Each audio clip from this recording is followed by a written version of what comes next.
Hello, everyone. My name is David Whittleson. I run the RARI seminar series, and we have numerous talks on rock art. We had some technical difficulties at the beginning of Professor Wadley's talk, so I'm going to just do the first few slides, and then I will hand over, as it were, to Professor Wadley.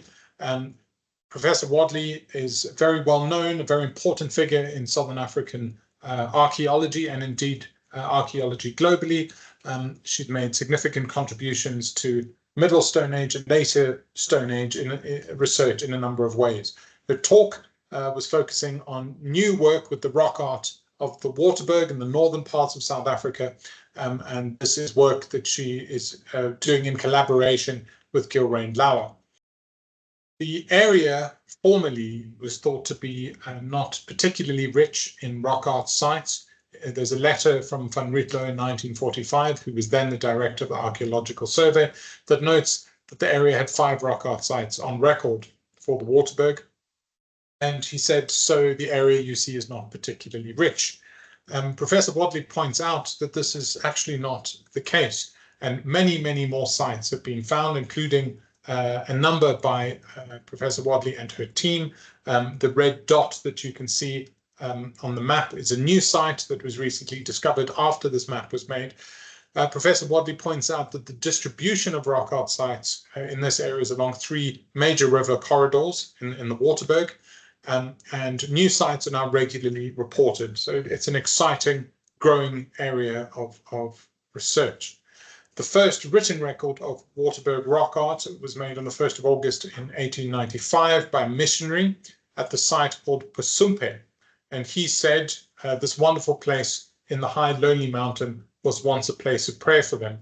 Professor Wadley pointed out that this was a man of the cloth, acknowledging the spiritual and religious significance of the rock art site, which is unusual and quite special. A number of other people have worked at the site, including Alex Wilcox. Members of RARI made visits there in 1999. And Marcus Peters completed a master's degree in the site in 2000.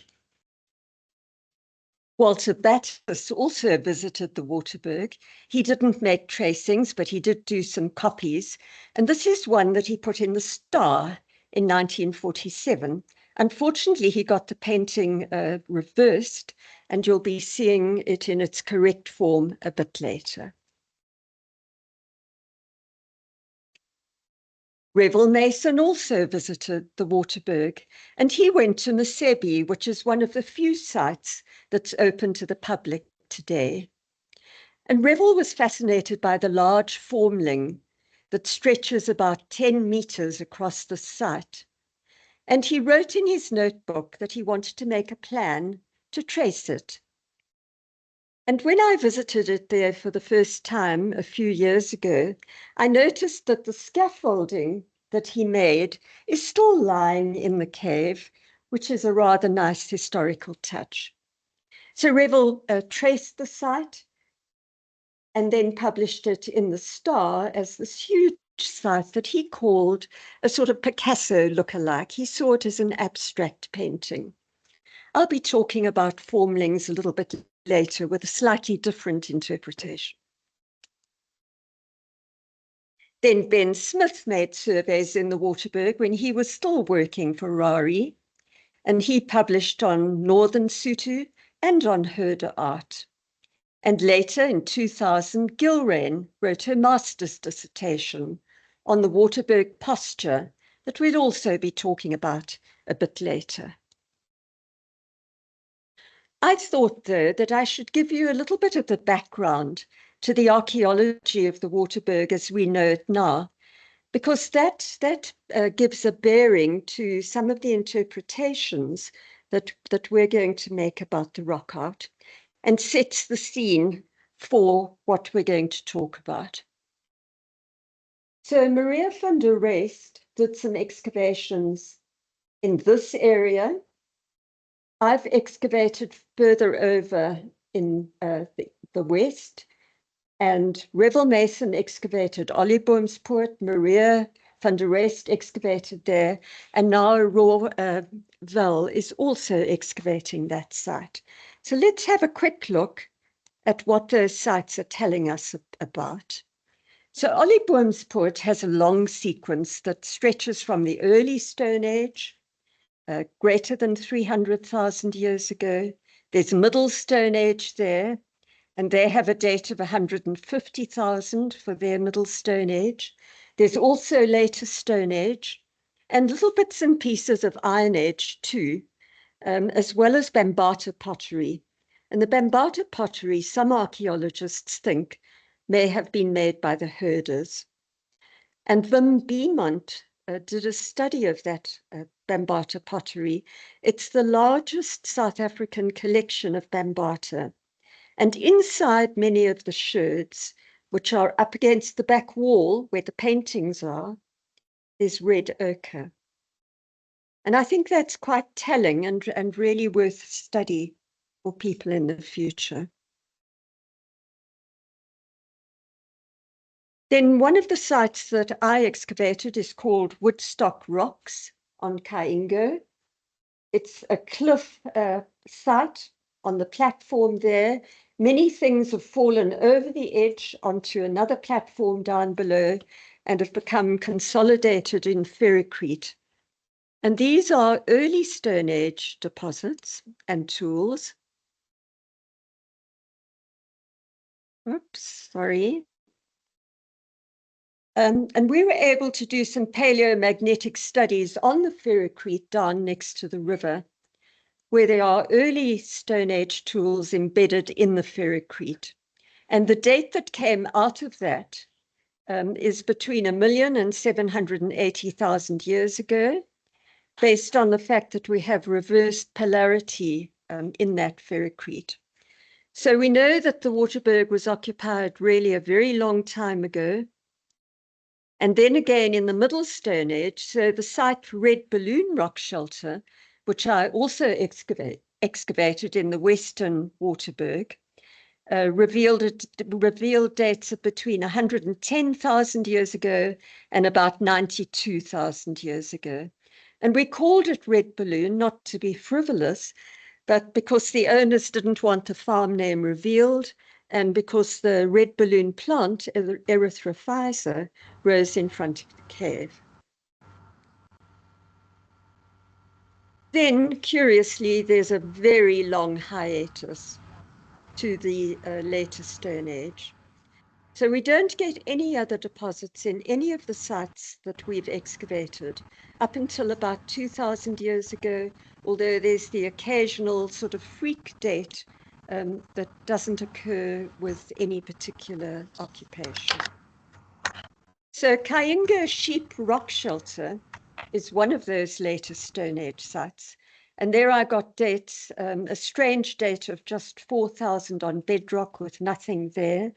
Then a date of 1800 BP, which matches many of Maria van der Reest's dates from the eastern part of the Waterberg. And that site has many, many ostrich eggshell beads, over 600 in the stage, all kinds of stages of manufacture. There's rock art there, lots of little scrapers, a very fine site, but we only excavated 2 square meters, so it's very rich. The rock art there is quite extraordinary, and I really should have a scale so that you can see the size of that sheep. That fat-tailed sheep is not far off being the real size for a fat-tailed sheep. So you walk into the shelter and it takes your breath away. Quite amazing. And then a smaller fat-tailed sheep painted up at the top of the site, a hippo and an eland. And I think it's lovely that those fat-bearing animals have all been painted together there, perhaps making a statement about the potency of the fat. So we know that pastoralists with their sheep arrived in South Africa about 2,000 years ago and made their way down to the Cape gradually. What we don't know is whether the herders really were in the Waterberg or whether the artists saw them somewhere else and then recorded them within the Waterberg. If, however, Bambata pottery really was made by the herders, then we have the smoking gun, because there's quite a lot of Bambata pottery within the Waterberg. But of course, there's a lot of controversy about that particular issue. Iron Age farmers expanded from the Sweetveldt of the lowlands in the Waterberg up into the highlands, which is the Saarveld, about 1600 years ago. And then there were larger migrations that occurred after about 1,000 years ago. And of course, the attributes that we associate with them, their crops like sorghum and millet, cattle, sheep and goats, grindstones for processing their crops, pottery. The pottery that you see there is Eland pottery, which is very common in the Waterberg, associated with dates of about 1,000, and also hidden away in crevices in rock shelters, thought to be associated with rain-making sites. The northern Sotho finger-painted art was invariably close to water and invariably in rock shelters. And it's thought that these were secret sites for boys' initiations that were called coma, according to Catherine Nimona, and involved circumcision. But what I find fascinating is that these shelters were shared, and I like to think of them as timeshare. Of course, it's not the right word. So Bushmen and Northern Sotho would have used them at different times for their own particular rituals, and therefore would have shared a symbolic literacy, in my view. And that's really important, and that's the crux of why I'm showing you this background archaeology, to make you realize that this is not a landscape where you just have Bushman artists, nor are they the first people on this particular landscape. They arrived there at the same time as the early Iron Age farmers. So let's have a look at a couple of the motifs that I've put up there. There's a crocodile in the center. Crocodiles aren't usually shown in such a representational way in this northern Sotho art. Often it's simply a vertical line with two horizontal. But the name, according to Catherine, remains Coma. And Coma is also the name for boys' initiation, at least the initiation that involves circumcision, which was part of this first stage of the initiation. Now, according to Hammond-Took, other anthropologists, and Catherine Nimona's work in the Machabeng, there were initially 3 stages of initiation for Northern Sotho boys. There was the circumcision phase that I've just been talking about. The next phase where the boys were brought in as a sort of revision for all the songs and the cultural processes that they learned the first time around. And that's called Bachwera. I'm probably not pronouncing it correctly. And even earlier on, there was a third system that was to celebrate rain control called Kamana. We need to bear all that in mind because these days, everything's been simplified to one initiation phase. But if we think about those 3 phases and the kind of iconography that may have gone separately with each, I think that's quite important. What Catherine has also been able to show a lot in the Machabeng is that there are a great many apron and moon designs, as well as the coma designs.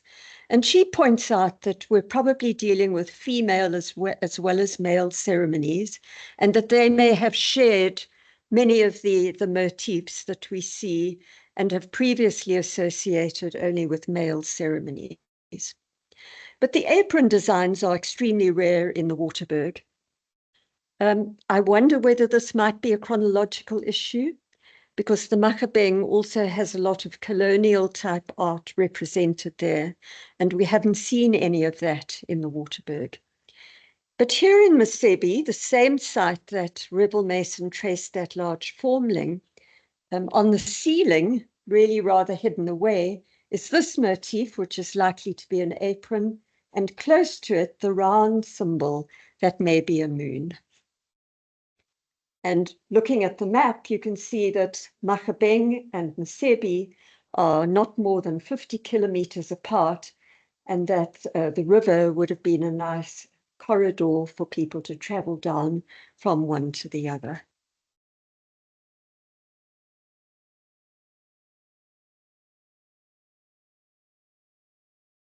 I'm sure I don't need to show the slide to everybody who's familiar with rock art, but the northern Sotho farmer art that I've been talking about is finger painted, and white river clay is used for that paint.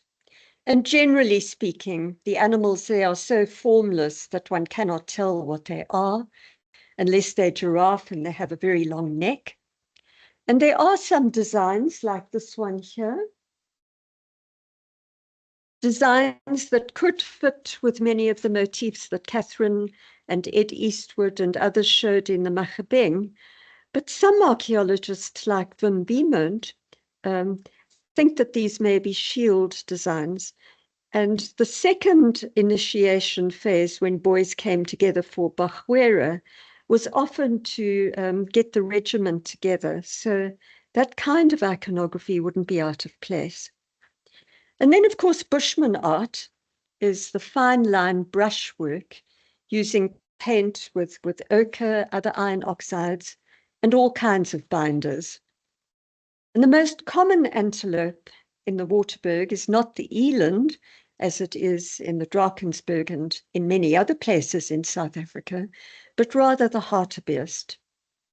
And there are eland, there are also kudu and other animals, but the hartebeest is the most common. And if you have a look at this particular depiction of the hartebeest, you'll see that it has no horns. And both male and female hartebeest in reality have horns. So if I don't remember to come back to the reason for that, please remind me later on. Here's a lovely example of what I was talking about with timeshare. Here at Thaba and Kulu, there's several kudus represented. And right up at the top left, you can see finger painted, a rather formless sort of finger painted animal, though maybe it's meant to be a kudu. And then over it, a bushman came and did this exquisite line painting of a kudu bull. And then over that are these kudu does, and over that is another finger painting. So if we refer to the kind of performance theory that David Whittleson makes use of, we can perhaps think of three or four sets of performances here that come one after the other, and people making statements about the one that came before that. So 4 acts, if you like.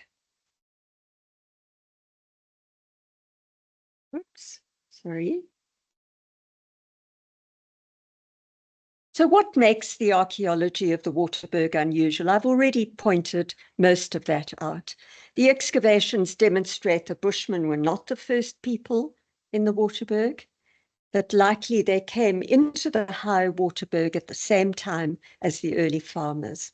So farmers and hunters then interacted, they understood each other's cultures, and they would have embraced those aspects of technology and ideas that they found most suitable. And I think we're going to be seeing some examples of that in the art as we go along. And the next question I'll be asking is, how does Bushman rock art compare with art elsewhere in South Africa? And what is the overriding theme in the Waterberg Bushman art? And I'm suggesting that the art is mostly about transformations. And I only really have time to mention one transformation today. And then I'm also going to suggest that the art reflects a man's worldview. In other parts of South Africa, we know that the community trance healing dance is the dominant theme. And there's so much literature on that that I really don't have to explain it much. But I put in this picture of the Tutwasi healing dance at Nainai, just to make a couple of points. You see women making music and men dancing. So the women are clapping there and the men are dancing in a circle around them. Men also tend to wear the dance rattles. And sometimes there are special items of headgear or particular kinds of back aprons that are worn for these dances. We also see the laying on of hands for the process of healing. But in the Waterberg, we don't see scenes like that. Healing scenes are rare, even though the dances may have been important. So we're quite sure that the dance must still have been significant for the Bushman groups that lived there, because the recent ethnographies imply that, but we're not seeing it in the Waterberg. This is the only healing scene that we have recorded that is unquestionably a healing scene. Lots of hands being laid on, and it's a very tiny image, about 4 centimeters high, with a couple of other figures over to the left of people with arms back. So we do think that that is a trance healing scene, but not like the ones that we see in the Drakensberg.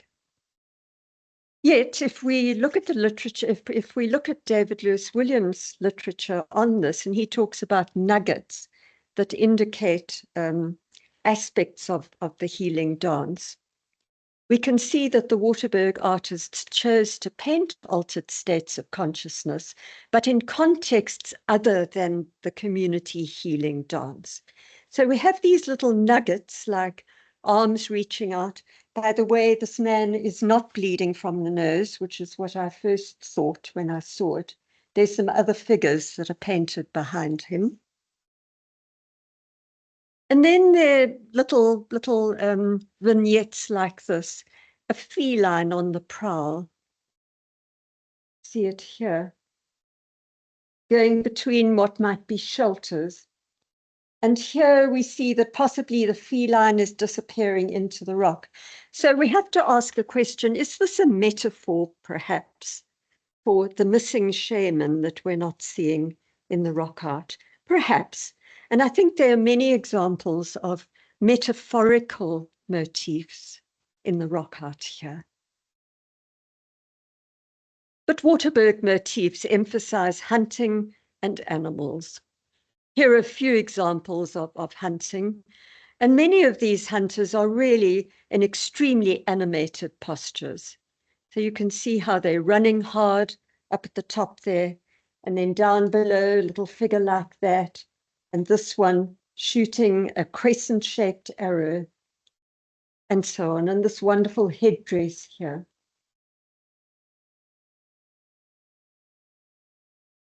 But arrows are particularly fascinating because of the careful attention to the detail that we see in them. When Dorothea Blake visited Bushmen in Angola in the 1920s, she noted a number of specific arrow types, and I've copied them here. The crescent arrow shape, she said, was specifically for shooting wildebeest and large animals.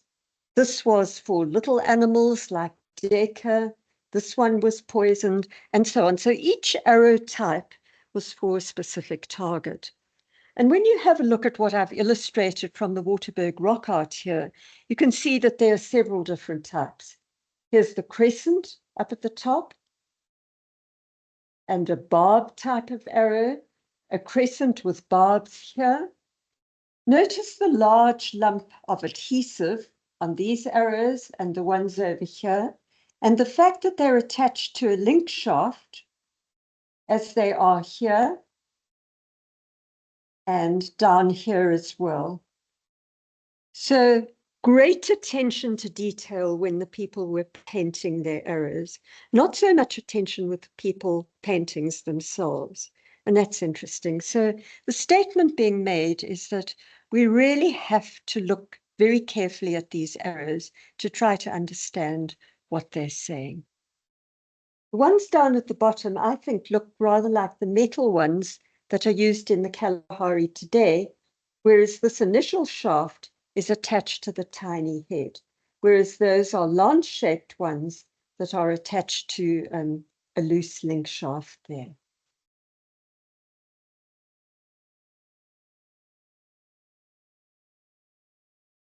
We even have some motifs that at first glance don't seem connected to hunting at all. Things like images of wild dog. But having observed some of the packs of wild dogs myself in the Waterberg, because we have the last free roaming wild dogs there, I've seen them when they're at a kill site, and I've never seen raised tails like that. So I did a bit of research and discovered that wild dogs raise their tails, as in these two paintings, when the leader of the pack, the alpha male, is trying to rally the pack to go for a hunt. And I'm quite sure the artists knew that, and that kind of motif was painted appropriately for that. But with the background that I presented to you of the northern Sotho early farming paintings, I wondered too whether some of the hunting related art in the Waterberg could also be about transformation from child to adult, whether it be boy to man or girl to woman. It seemed possible. So I went back to much of the ethnography and had a look at that to see whether there is in fact a connection between some of the motifs and the ethnography. And the Bushman transformation initiations follow two types. There's the rite of the first kill, which is very well known, and that's for an individual who has to prove himself as a hunter, and then choma, which is for a group. And choma is less well known for a number of reasons, but I think largely because it wasn't known amongst the Southern San, who were interviewed and recorded by the Blacks. And when Lorna Marshall first came across choma in the northeast of the Kalahari, she wondered whether perhaps it had been introduced by the Tswana people that the Bushmen had met up with there, because she too was influenced by the lack of ethnography for it amongst the Southern San. However, there are little bits and pieces that one has to fit together like a puzzle from the ethnography that shows that, in fact, choma is quite common amongst many of the Kalahari groups of Bushmen. The spelling is a bit different amongst the anthropologists, so you may see it spelt choma by Heinz, choma by others, or choma with a T, but it's all the same thing, and it sounds very like coma, doesn't it? The northern Sotho word for the same thing. Let's get back to the first kill, though, and that's only completed when one of the great meat animals is killed, and specifically with bow and poisoned arrow. And the great meat animals that are appropriate in the Waterberg are the eland, because they do occur there, kudu, hartebeest, wildebeest, or giraffe. So those are the important ones, and those are the animals that we see most, but as I mentioned before, hartebeest most commonly. So a man had to prove his ability to provide meat for his family before he could get married. And the technical aspects of the hunt are really quite complex. I've already shown you the complexity of the arrows that must have been used in the past. But people also had to learn how to make the poisons, the adhesives, and then get the skill for shooting with a weapon that is really quite difficult to use. But in addition to that, they have to learn stalking, tracking, and so on. So quite a complex process, but very technical. Because it's linked to a man's ability to get married, it's not surprising that there's sexual symbolism associated with men's hunting weapons. So the bow and arrow is symbolic of semen and penis. And here in the Waterberg, also at Masebi, but one of the different sites, we see 4 men. This is the scene that Walter Battis copied and got the wrong way round. And there are 4 men here that instead of having penises, have these arrows. If you have a look more closely, you'll see that it's a different design of arrowhead from the one that they're holding in their hands. And I'm sure statements being made there too. And the same applies here and here, where the arrowheads are a little bit faded. Of course, Bushmen do tuck arrows into waistbands, and you see an example of that over here. But when that is painted, you can see it's painted in a different way, that the arrows are shown quite clearly going out to the back of the hunter as well. So I have no doubt that the depictions that I've just shown you at Masebi do imply the penises of those particular hunters. Now, at puberty, women undergo the metaphorical transformation from human to antelope, and then they're metaphorically hunted by men. And I think at a Lopalala site, we may have that represented in the art here. So there's a fairly traditional hunting scene up at the top here, 2 hunters shooting arrows at the antelope. And down below, the metaphorical one, I believe, rather than a scene of actual violence, where the man is shooting arrows at a woman to represent the fact that he is hunting her in a sexual way rather than in a real way. Women are not very commonly represented in the Waterberg art. They're apparently more often here than in many other areas of South Africa. But often when they are represented, they are shown together with animals. Now, a woman is painted here behind this hartebeest. I've enlarged it over there. And here we see another woman associated with this hartebeest very closely. The first kill rite ends with scarification to mark the boy as a man and as a hunter. And on this occasion, it's charred meat and fat from his kill that are rubbed into the cuts that are made on him.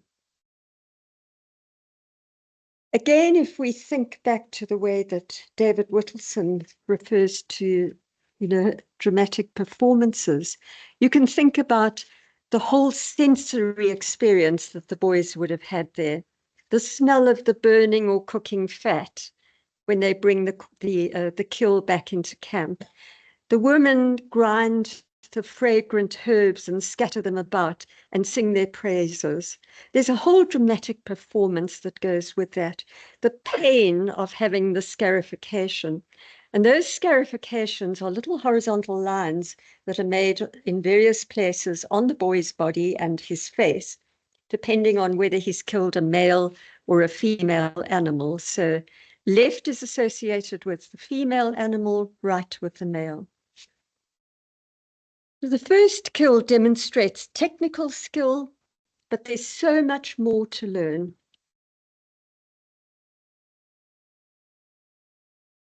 Boys who don't succeed in the hunt don't marry, and they're likened to hyenas, so they're the outsiders. And this is a concept that's linked in the folklore that Megan Beasley talks about in 1993, where we have the branding of the animals, and the hyena was not allowed to have any branding because it was the outsider. And happy birthday, Megan, if you're listening. So here in the Waterberg, we've got a couple of hyena paintings painted. And I'd like to point out too that with the farmer initiations, they have at the end of their initiation a piri. And a piri is this little pile of stones, very beautifully set up. And piri in North Sotho is hyena. So again, we get this conceptual link between the outsiders, because the piri here is what is left behind in the wild bush when the boys are reintegrated into their village. The hyena in the Bushman society is the outsider who didn't succeed in the hunt, and is sort of excommunicated, if you like, from society. But Jeremy Holman and others have also suggested that many of these finger smears that we see in the paintings, and there are a great many of them in the Waterberg, and they look like paths that sometimes stretch for meters across the rocks, are just like these scarification marks that are put on people at the time of their initiation. So there may well be a link with that too. This particular path ends just before the nose of this hyena. So it stops being a double row of smears, ends up as a single row, and then stops just before this hyena painting. I'm moving now to look at Choma, which is the second initiation for Bushman boys. We have to ask, what was Choma intended to achieve? The boys are excluded as a group from society for about a month. It depends on the group that is involved. And during that time, they have to learn endurance, perseverance, stamina, overcoming all kinds of hardships, because they're hardly given any food to eat. When they are, it's plant food that they have to gather, rather like women. They learn fear, how to overcome fear, and how to overcome pain. But Lorna Marshall was lucky enough to be at part of the beginning of one of these ceremonies when the boys practice their dances in the camp before they go into seclusion. And John Marshall took a number of photographs of these boys as they were preparing their dances. And Lorna Marshall asked, as she would, all about Choma and what it intended. And she was told that the boys had to learn sense. They had to learn cultural practices, social etiquette, food avoidances, how to behave towards older people, how to respect animals, because it's one thing to learn how to kill them, it's another thing to learn how to respect them. So they needed to learn the spiritual aspects of hunting, the bond of sympathy with the prey, as Gunther would say, the becoming one with the animal, which I think is really important, and we see this theme quite often in the Waterberg. But I also have a suspicion that the Choma boys may have been groomed to take part in the community healing dances. So although much of it is absent from that point of view, we see instances of altered states of consciousness that I think we can link to Choma. So I'm going to show you some of the pictures that John Marshall took at Nainai when the boys were preparing to go off for their seclusion. Look at the little boy in the middle. He's wearing a woman's apron. Now, again, that's symbolic. The Marshalls didn't comment on any of this, at least in their publications. But that too is symbolic of the fact that he is not yet a man. He's still considered to be part of the girls, part of the group of women. And because Choma was only held every 5 or so years when there were enough boys of the right kind of age to go into the seclusion and make the whole process worthwhile, there were quite some age disparities between the boys. So you can see this one is quite a lot taller than the little one in the middle, but they all go to Choma together, each together with their own mentor, who's an older person who's been through Choma himself. Now they have to learn about a dozen Choma dances during the time that they're at Choma. They're not dances that are used at any other time. So they're quite specific to Choma. So they begin to practice in the camp. And here you see the mentors forming the circle with the boys in the middle so that they can supervise their particular steps and teach them the music. Because this particular performance is about animals. And when Passage, the German traveler who went into Namibia and recorded this in the early 1900s, he said that these were specifically animal rutting dances and noises that rutting animals made. And so he believed that a lot of the teaching that went on during Choma was sexual instruction. These are strong stamping dance movements you can see here. Men do not wear their dance rattles, which is why I pointed them out earlier on. There are no women clapping. Women are excluded. While they're still in the camp, the women can watch from a distance, but they don't come anywhere near. Women are not allowed to go anywhere near the secluded Choma sites at all. So back to the rock art and back to Pasompi, that site in the north. Now, David Lewis Williams and many others make the really important point that when you're looking at rock art and interpreting it, you need to look at the whole panel, not just at an isolated motif here and there. And so, although I don't have time to do a great deal of it, I'm going to be pointing out this section here and some of the motifs in this area. Because I think that they relate to Choma. Now, Marcus Peters interpreted the circle of dances as a trance healing dance. And I don't think there's any doubt that we're dealing here with an altered state of consciousness. I'm just not convinced that this is a community trance healing dance. We don't see any women here. Or any of the other things that we normally see associated with the trance healing dance, where it is a representational painting. There's some ghostly figures outside here, perhaps painted later or earlier, I'm not sure. They're also dancing and clapping, they're not women. There's some transformed creatures here, some of them I think possibly from the Waterberg posture that we'll be explaining a bit later. There's an aardvark therianthrope here. Let's look at some of the other things. Now, Choma boys, when they're secluded, they dance all night. They are not allowed to sleep at night. And some of them go into altered states of consciousness. When Vedder was writing in the 1960s about people, again in Namibia, he said that they sometimes smoked wild hemp, what he called wild hemp, to enable them to achieve these altered states of consciousness. Leffers in the Nainai area today says they use Ferraria glutinosa sometimes.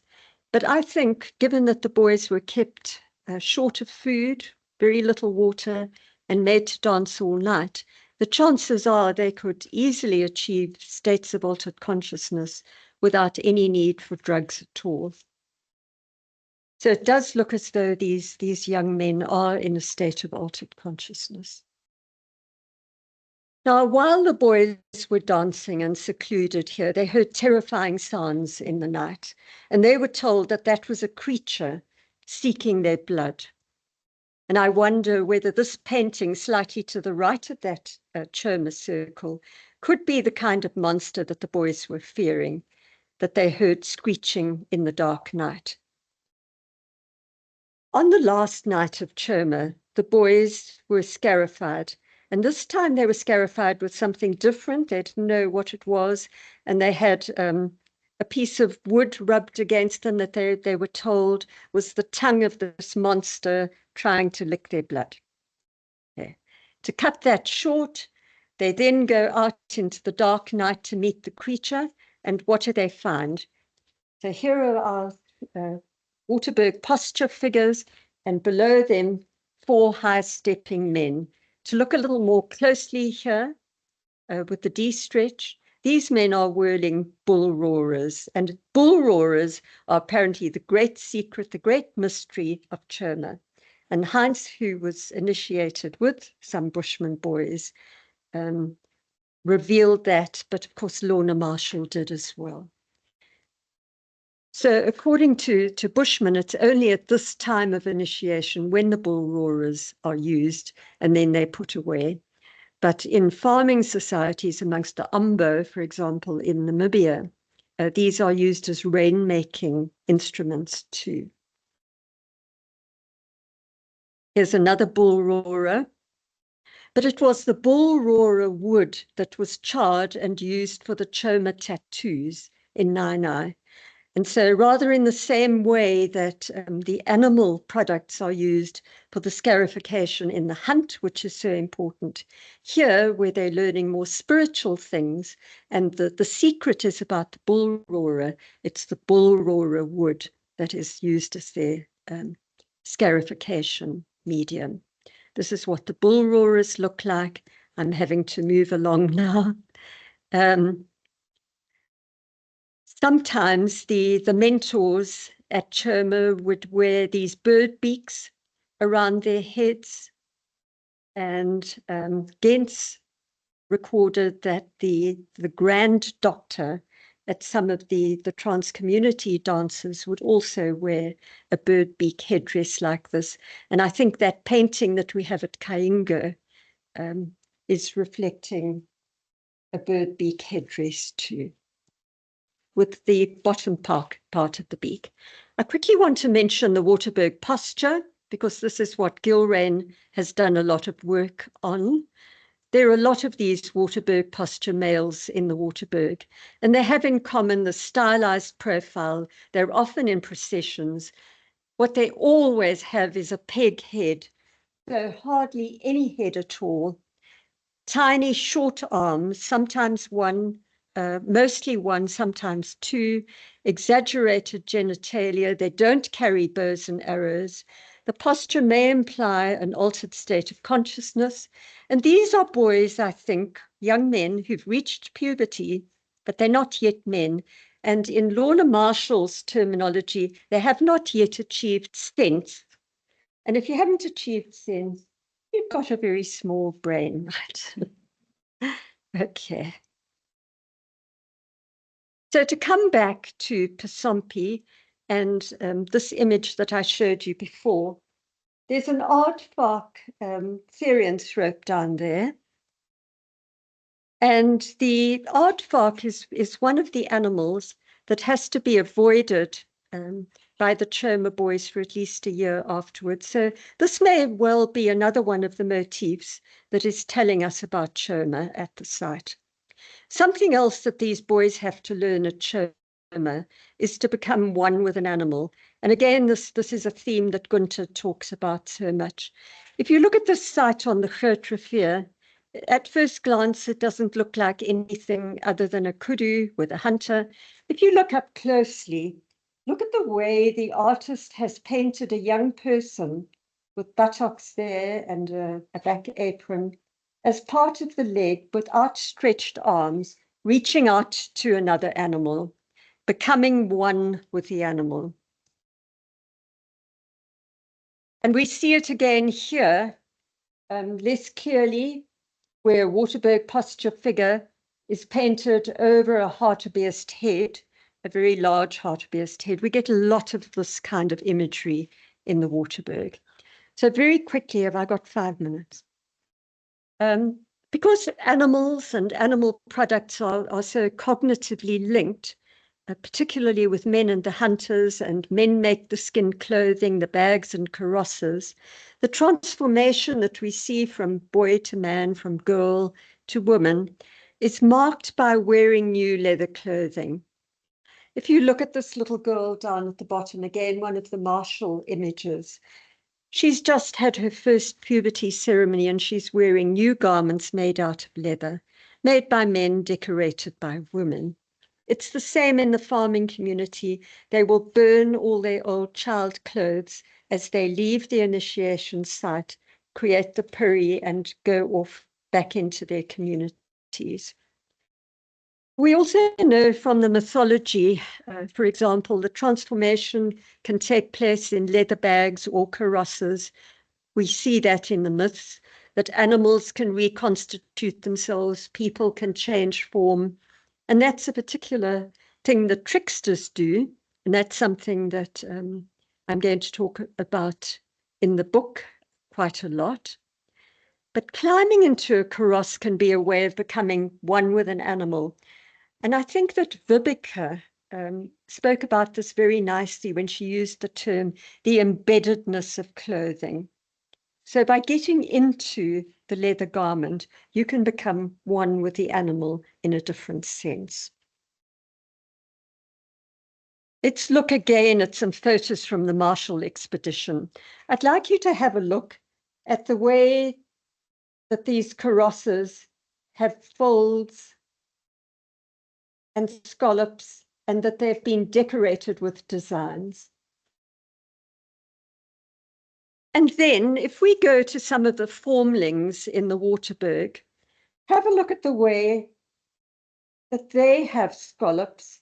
Look at the way the different color fabric is stitched here. So we've got at least 3 different bits of fabric. And if you look over to the left, look at the little hairs that are connected to this particular scallop. Because of the way that these leather garments, particularly things like karosses, are connected to the choma, to the boy's transformation. And amongst many of the choma boys, it's the only thing that they're allowed to take away with them is their kaross. So they'll sit on their kaross during many of the performances. It's their comfort, and it's the item of transformation that allows them to move from boy to man. So I think that some of the formlings that we see may be karosses. Of course, formlings are not all one type. There are many different types that have been called formlings. And Siaka, for example, interpreted some in Zimbabwe as termite nests. But what we're seeing here in the Waterberg that I've just shown you is not the same thing. And I'm hurrying along a little bit now to summarize. So the Waterberg art was made in the context of the interaction between Bushmen with the pre-colonial northern Sotho farmers, and perhaps Tswana ones as well. And we see altered states of consciousness as common motifs, but not really the trance-healing dance in the sense that we see it in the Drakensberg. And transformation is the thread that links the themes in all of the Waterberg art, but I've only shown you the transformation of child to adult. And Gilrain and I think that aspects of choma are evident in this art. And of course, there are unique motifs like the Waterberg posture. So thank you very much. Thank you. Thank you, Lynn. Would you like to say anything about the book? Is there an expected sort of publishing date or anything like that? Well, Gilrain and I have been writing a book on the Waterberg rock art. And we've completed the first draft, but obviously it's always a very stressful time waiting to see whether the reviewers actually like what you've written. But hopefully there will eventually be a book. Fantastic. Well, I'm sure we'll all be buying copies. So thank you, Lynn. Thank you to everyone online. Thank you to everyone here. More details about our next seminar will be circulated in due course, and we hope to see you all then.